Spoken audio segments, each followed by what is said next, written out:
Any major loss, even the loss of someone who is abusing you, can trigger the human emotion called grief. Now that may sound strange when we're talking about abuse, but to the human heart, a loss is a loss, and emotion beats logic any day of the week. Grief typically has 7 stages. It's important to experience all of them, let yourself feel them without judgment and without rushing yourself.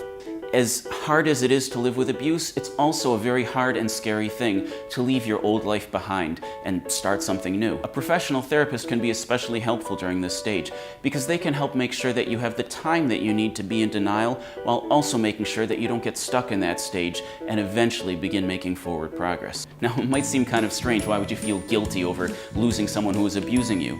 But some people, they might lose not only the abuser, who maybe was a very important person in their lives, but you could lose your friends, you could lose even your whole family.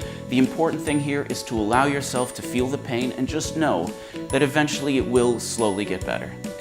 Anger. For most people, anger is the hardest stage of all.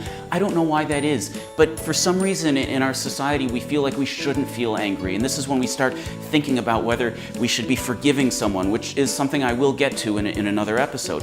But when you feel angry, it's important to allow yourself to feel without limitations. Go to the gym, beat up a punching bag, shout at your wall, shout at your therapist. They can take it, they're trained for this, just as long as you don't do 2 things. Do not for any reason make contact with the narcissist. 2, don't actually hurt anybody. The measure of your character as a person is how you act on those feelings, but allow yourself to feel what you need to feel.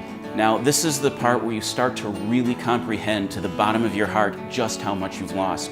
You lost a person who maybe was important to you. You lost an entire life that you used to be living and not anymore. Your friends might be unintentionally not helpful if they try to cheer you up without realizing that you have to feel a little bit sad and maybe even a little bit depressed for a while.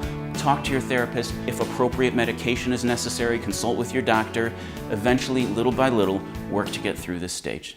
The last 3 stages are really encouraging. These involve starting to feel a little bit of an upward turn, starting to make plans about the future, and really starting to feel the potential of all the things that you have left to do in your life and that you get to do in your life. Once somebody told me that whatever doesn't kill you makes you stronger and pain helps you grow. And I said to them, yeah, you know what? Abuse is more like dealing with manure. It may help you grow in the end, but in the meantime, it's still just a pile of In the meantime, allow yourself to feel without limits and lean on those friends and family members who are truly protective and supportive of you.